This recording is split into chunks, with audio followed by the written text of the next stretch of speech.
reason why I have suspicions about when the government tells me something. But it was because LeMay believed that nuclear war was inevitable and inescapable, so he might as well use it, whereas guys like MacArthur and others thought it was just a useful weapon. He wanted to use it when we were in conflict with China over Korea. He wanted to nuclear bomb North Korea. People forget we bombed the hell out of North Korea in America. It's like there's a reason why North Korea, it isn't just the craziness of the North Korean governance that is part of the reason for the populist belief that America might do horrendous things to North Korea. It's because of what we actually did do in the 1940s and what MacArthur wanted to do.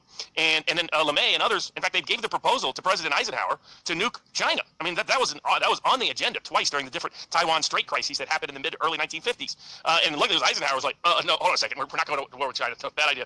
But but that's what the generals wanted. And so you have some people right now, just like there were some who thought we could win a limited nuclear war with Russia, who you see a lot of the stuff about the Chinese military, and maybe aspects of it are true, I don't know, but it sounds an awful lot like what I heard being said about the Russian military, about how it's really much weaker than people think it is, going to fall apart, it's not that strong, we're going to beat it, you're going to watch it, they're going to forfeit, they're going to forego, they don't even have things to keep from frostbite. I mean, fake story after fake story after fake story. So, but you have people in the military apparatus here in the United States that truly believe that about China, that think we could win a war with China and want to prove it. And again, what good weapons if you don't use them? You got to advertise them for the military-industrial complex. Afghanistan didn't turn out such a good ad.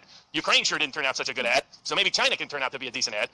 So you have that aspect, and then with the neoliberals, what's confusing to people on the right here is the degree of collusion with various CCP members all the way back to the Clinton administration leads them to believe, there's actually a popular belief here that Nancy Pelosi was just a feint, that she's really secretly working for the Chinese. This is to distract the fact that she's working for the Chinese, to create a fake story around how she's triggering a conflict, and that's not at all happening because Pelosi and the Biden and the neolibs are in the pockets of the Chinese. And I think it reflects one key false premise, which is globalists don't see themselves as working for the Chinese. They see the Chinese Communist Party as working for their agenda. And the moment they think they're no longer working for them, they're happy to dispatch them. And that's where I think, yes, there's a lot of evidence of corruption involving China and the Democratic Party and neoliberal establishment, including think tanks, including academies, including corporate properties, including major Wall Street investments like BlackRock. They're heavily invested in, leveraged in China, like the Pelosi family, et cetera, and Hunter Biden specifically in the Bidens. But that doesn't change that they see themselves, and they see China as their factory worker, that they thought Xi was getting out of line for the last several years. Just follow what George Soros says on this. He's been calling for regime change in China now for several years, just like you wanted regime change in Russia, because they're happy as long as China keeps their head down, makes a lot of money for big Western corporate interests, continues to serve dollar dominance, and gets to experiment on their domestic population with a social credit system or mass lockdowns in ways they would like to experiment in the West. But what they're not in favor of is an actually independent China that sees their own interests as independent of and sovereign and different and superior to globalist interests. And that's why the risk of conflict is real, and that's why Pelosi's doing what she's doing. Though I do think you guys have nailed it. They think the world is the 1990s. So I think they really didn't think China would escalate to doing war games of the blockade around Taiwan. I think they really thought, nah, they'll just talk a little, go back home.